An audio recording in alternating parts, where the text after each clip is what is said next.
Bonjour, bienvenue dans cette émission des chrétiens orientaux. Nous sommes au Liban, pas très loin de Beyrouth, à Bouchamoud. Et ici, dans cette petite Arménie, des descendants des rescapés du génocide arménien se sont installés ici. On parle arménien, les enfants vont à l'école arménienne, on a conservé les métiers, les traditions d'Arménie. Et dans cette émission, nous allons essayer de comprendre comment, de génération en génération, on se transmet la foi, la culture et les traditions arméniennes.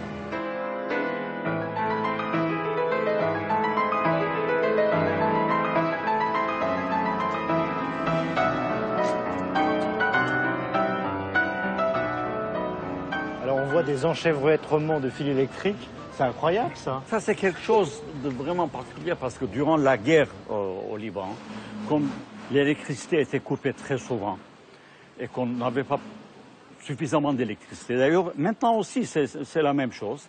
Alors, dans le quartier, des personnes ont apporté des groupes électrogènes, et donc on va se connecter. Et ils nous vendent de l'électricité.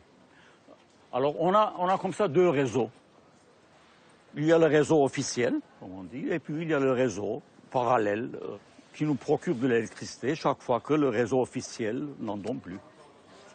Faisait des connexions inimaginables, vraiment. Et quand on voit ça, on y reconnaît les siens ou pas? Ah non, impossible. S'il y a quelque chose, il faut trouver un câble, enfin. En mettre un nouveau.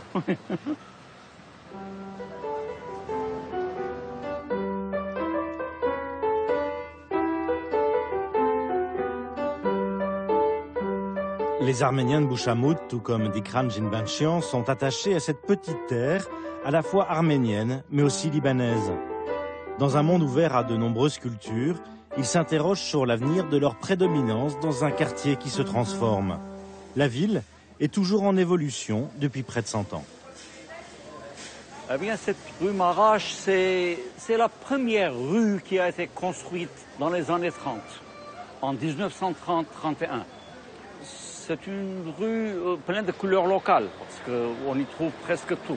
Eh bien, dans le temps, c'était une rue où on trouvait côte à côte des métiers, de petites entreprises, familiales en général. Bon, maintenant, il n'y en a plus.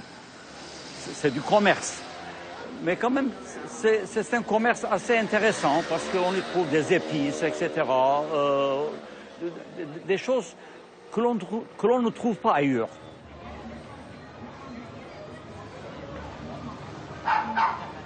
Avant l'arrivée des Arméniens ici, il y avait des plantations, il y avait des marécages surtout. Bon, les Arméniens sont venus au Liban, dans la région de Beyrouth, en plusieurs vagues, dans les années 20, et puis à la fin des années 20, 29, 30, etc. Et ils sont installés au bord de la mer, sous des tentes.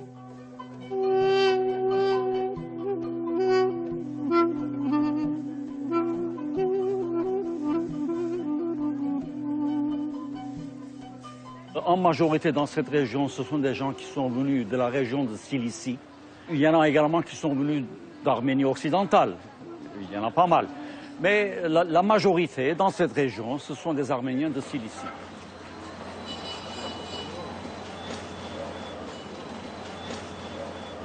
Le premier quartier qui a été construit en 1929, 30, 31 était justement ce quartier-là, le Nord Marache, avec des compatriotes, comme on disait, ou bien l'union des compatriotes marachois, ceux qui venaient de Marache.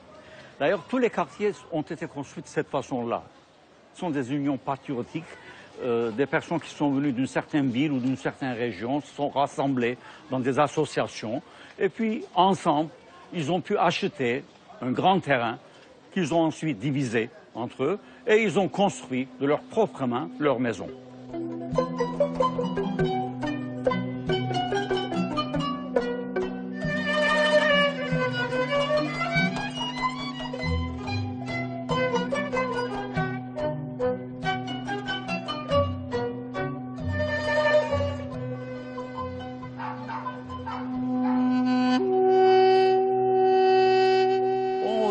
Arménie, un microcosme, ça, eh bien, à la place d'une ville, un quartier. On lui donne le même nom, en ajoutant nouveau au début. Nord Marash, Nord Sis, Nouveau Marash, Nouveau Sis, Nouveau Adana, etc. Et on essaie de vivre ensemble en gardant les coutumes, les us, enfin tout ce qu'on faisait là-bas.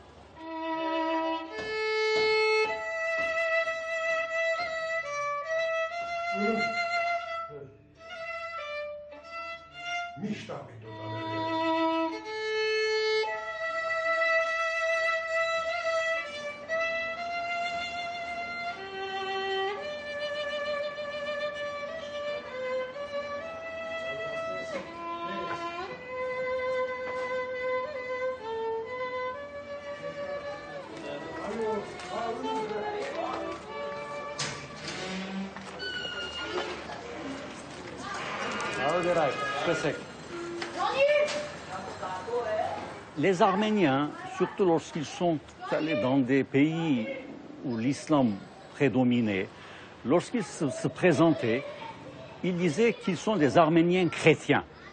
C'est très important cela.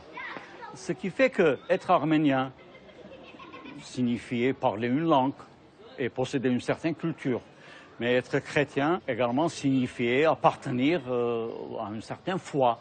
Ce qui fait que ces deux-là sont entremêlés et ils se sont présentés toujours en même temps, mêlés, associés l'une à l'autre. L'église arménienne apostolique des 40 martyrs est la première église qui a été construite en pierre à Bouchamoud en 1932, au cœur du quartier de Nord Marash.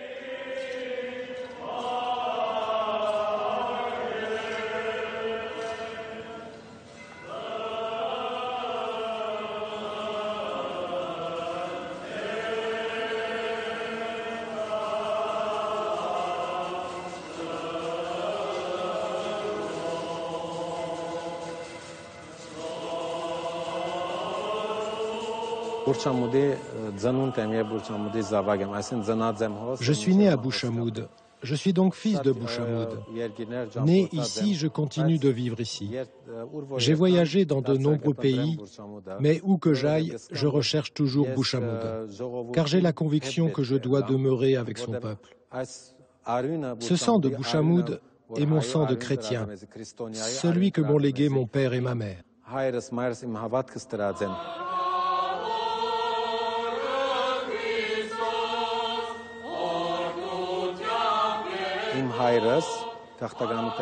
Au moment de l'Exode, mon père a quitté la Turquie, la région d'Alexandrette, en 1939, après les massacres.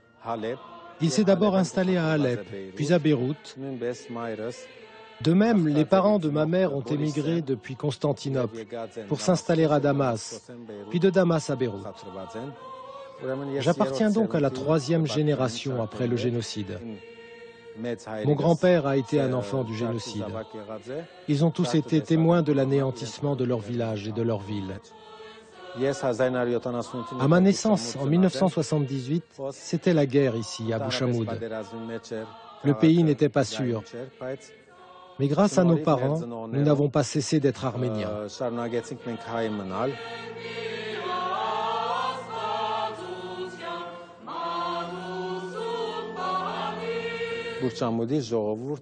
Le peuple de Bouchamoud est composé de gens très simples et très humbles. Et je veux me tenir à leur côté pour être à l'exemple du Christ au milieu de gens simples et humbles. Il est né dans une simple étable. Et je veux donc de la même manière être aux côtés des gens, parce que je sais que je peux être encore plus près du Christ grâce à eux.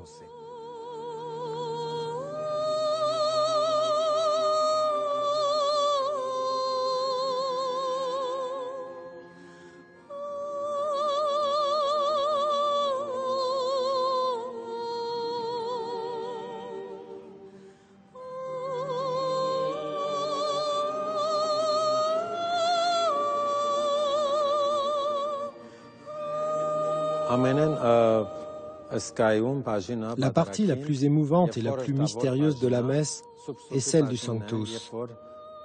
La chorale chante Saint, Saint, Saint. Le prêtre tient ses mains ainsi au-dessus du calice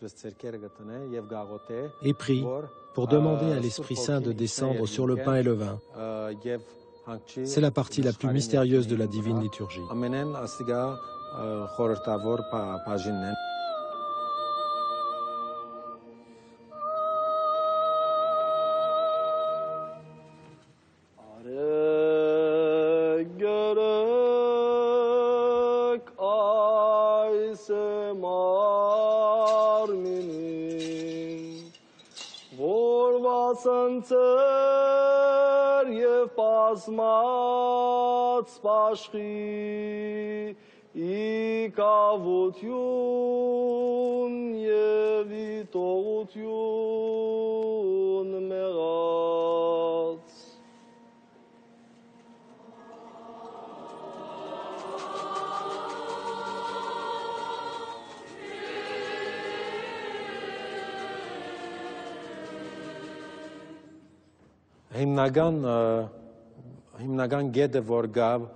Parler, penser, lire et écrire en arménien est une question fondamentale à Bouchamoud.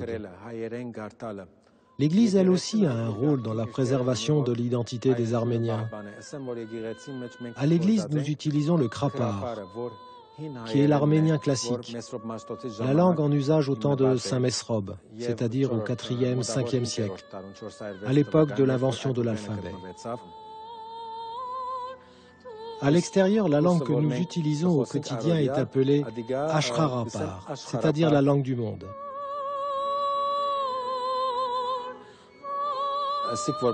Si je ne suis pas arménien, alors que suis-je? De quelle nation suis-je? Mais moi, je suis fier d'être arménien.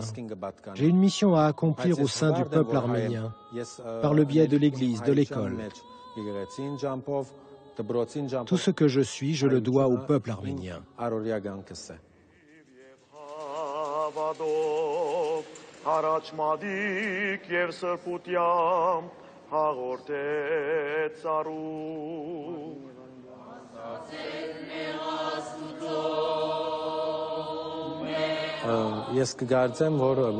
Je crois que l'avenir de Bouchamoud est assuré, parce que nous y avons des gens très bien, qui fréquentent cette église, parce qu'ils participent à la chorale et l'école. L'identité arménienne ainsi se perpétue. Après l'Exode, lors de leur installation, nos pères ont fait quelque chose d'extrêmement intelligent, de fondamental. Ils ont fondé des églises et des écoles. Cela n'était pas sans raison. C'est pour assurer la pérennité du peuple arménien. Car lorsqu'il n'y a pas d'église, d'école, la langue disparaît et l'identité arménienne avec elle.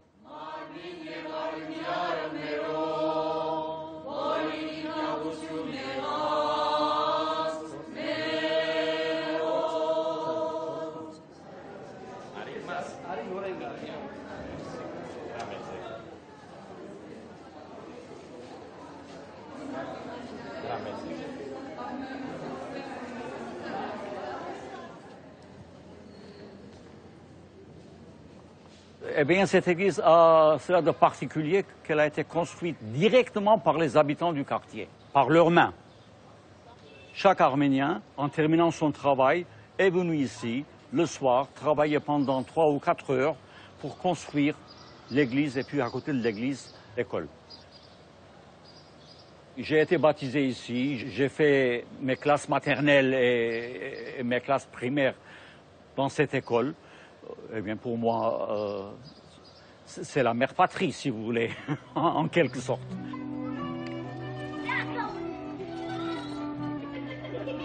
Les classes étaient bondées, et comme le nombre des enfants augmentait sans cesse, et que l'on dépassait les 750 élèves dans cette petite école, on s'est servi également de certaines parties de l'église, là où la chorale chante maintenant, ou en séparant par simple rideau, il y avait 2 ou 3 classes côte à côte et dont les voix évidemment s'entremêlaient pendant les cours.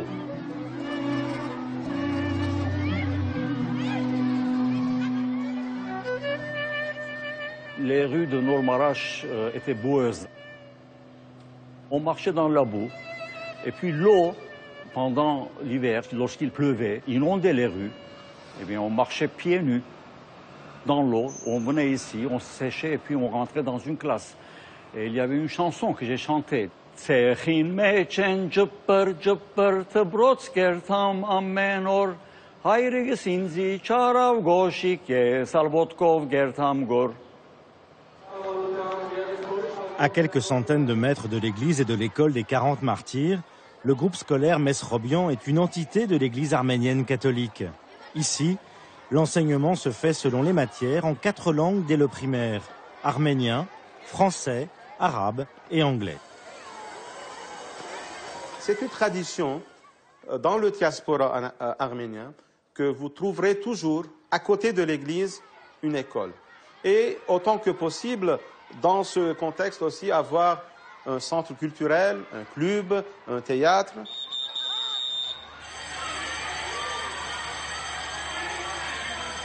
À Bouch Hamoud, on a 9 écoles arméniennes qui appartiennent aux 3 églises arméniennes. Donc, parmi ces 9 écoles, on a 5 écoles qui appartiennent à l'église arménienne apostolique, 2 à l'église arménienne catholique, et enfin 2 à l'église arménienne évangélique ou bien protestante.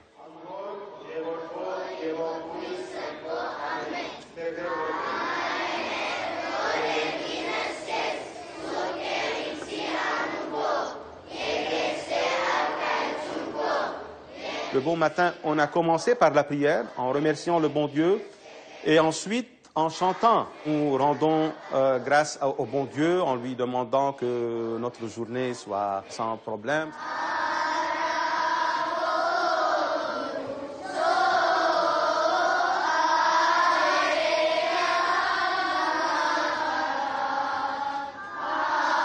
Lorsque l'élève rentre en classe, si jamais la première période est une période qu'on enseigne une autre langue, donc c'est aussi important de prier encore une fois de la langue enseignée peut-être en français ou bien en arabe.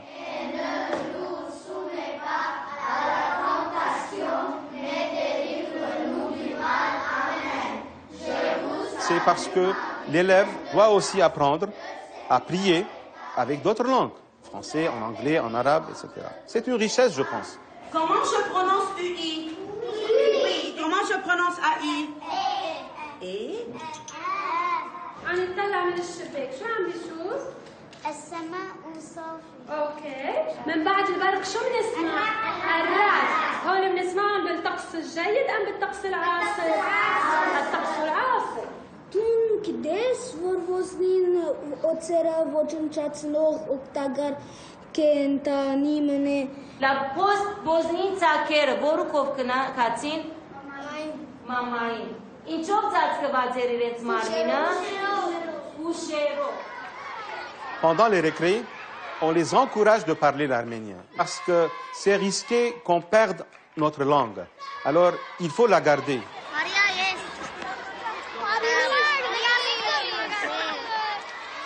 Comment on garde une langue? En la pratiquant. Même c'est risqué qu'à la maison, surtout si on trouve un mariage mixte, c'est-à-dire le papa est un Arménien et la maman est non arménienne. Alors il y a le risque là-bas, même à la maison, qu'on parle autre langue, qu'on parle l'arabe ou bien je ne sais pas quelle autre langue. Donc il y a vraiment le risque de perdre notre identité et de perdre notre langue.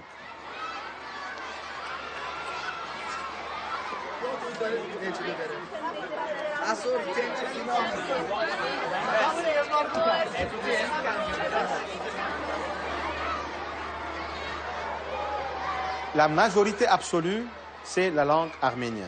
Mais on remarque que l'utilisation d'autres langues, surtout l'arabe, pendant les dernières années, augmente.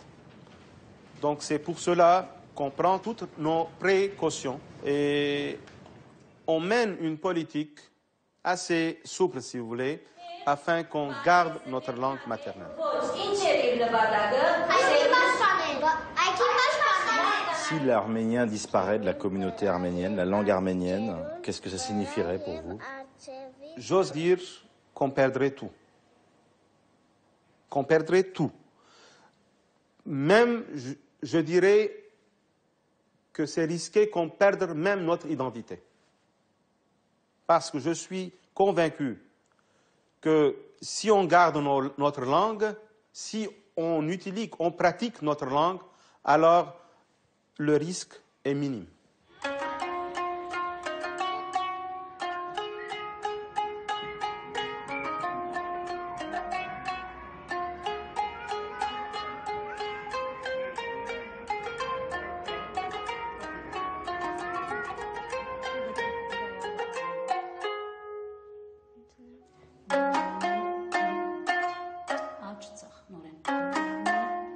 La transmission de la culture arménienne se fait par la langue, la foi, mais aussi par l'apprentissage des arts traditionnels. Au centre Amaskaïn de Bochamoud, les jeunes de l'école des beaux-arts apprennent notamment la danse et la musique. Sur des instruments traditionnels ou contemporains, ils découvrent les compositeurs arméniens, tout en étant ouverts à la culture occidentale.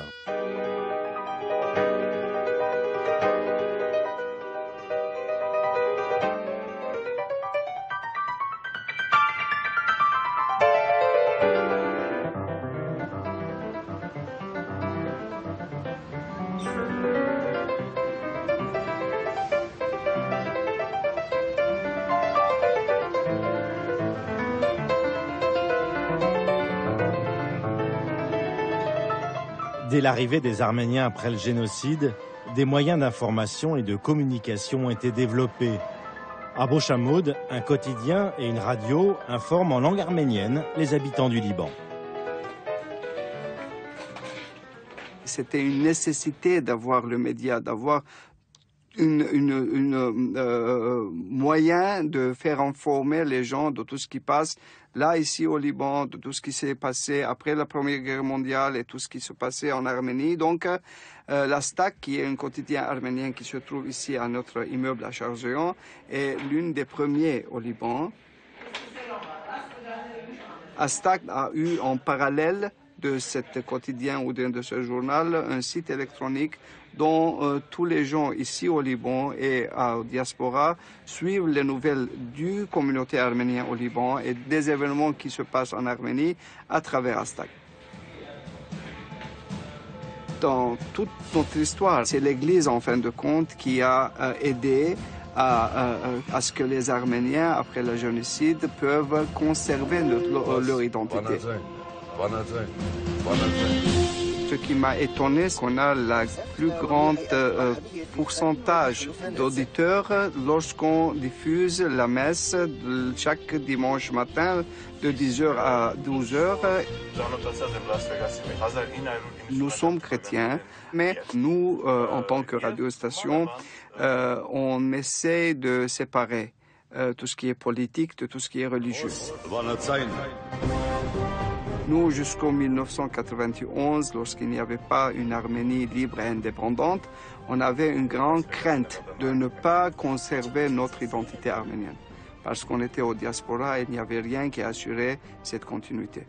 Maintenant qu'on a en quelque sorte une Arménie libre et indépendante, non, ce problème est diminué, mais c'est nécessaire d'avoir tout qui assure la continuité des Arméniens comme langue et comme culture et comme religion et comme des spécialités ethniques.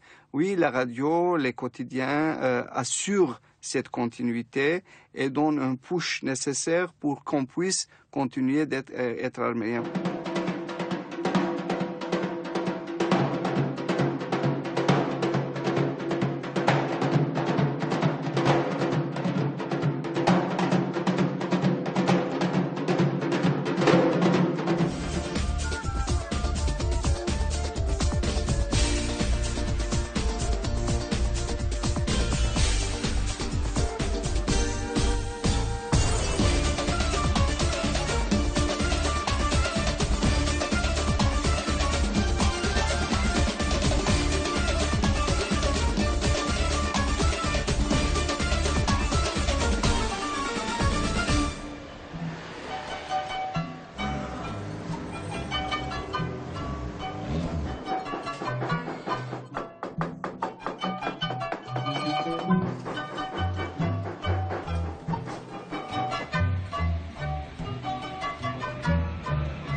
Grâce à leur travail, à leur capacité d'adaptation et à leur sens du commerce, les Arméniens ont su développer les métiers traditionnels et pour certains d'entre eux prospérer. Les descendants des rescapés de 1915 se sont pleinement intégrés dans la société et la vie économique libanaise.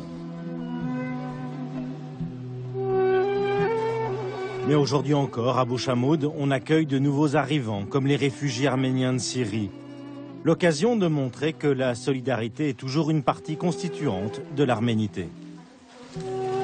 Aujourd'hui, on est en train de distribuer pour les familles réfugiées syriennes des coussins et des serviettes. Et depuis des années, c'est comme ça à Bouchamoud. Depuis des années, durant la guerre qui a commencé au Liban, on reçoit toujours les gens qui viennent de tout le quartier, quel qu'il soit.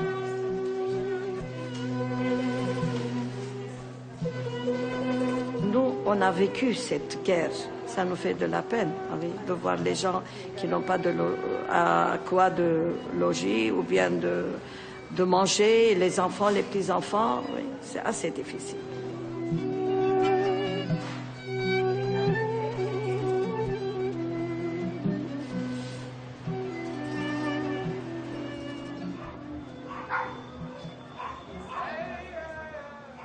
Beaucoup de personnes qui habitaient dans ce quartier n'y sont plus maintenant, parce que, comme dans toutes les villes, une fois que ça s'engorge, on cherche à se rendre dans des endroits un peu, plus espacés. C'est-à-dire que les gens qui ont quitté le quartier sont plutôt des gens qui se sont un peu enrichis? Enrichis, ce serait mal présenter la chose, mais quand même, pécuniairement, ils sont devenus un peu plus aisés, disons.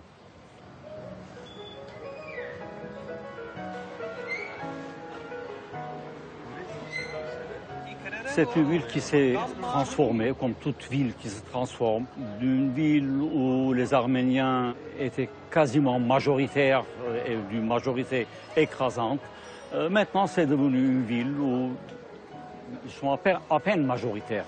Et puis, sur les anciens bâtiments, on ne peut pas appeler bâtiments en réalité, ce sont des constructions toutes faites comme ça, à la hâte, vite fait, sont juxtaposés des bâtiments plus modernes, ce qui fait que ça fait un mélange assez laid. Et c'est la raison pour laquelle des Arméniens quittent Bouchamoud pour aller habiter ailleurs. Ils viennent ici travailler, gagner de l'argent, mais ils préfèrent vivre ailleurs. Eh bien, il faudrait changer cela parce que quand même c'est une ville qui a un certain caractère et s'il faut conserver ce caractère, il faudrait un grand projet d'aménagement pour qu'on ait un Bouchamoud qui garde un peu l'ancien, mais qui est devenu une ville moderne où il est bon vivre.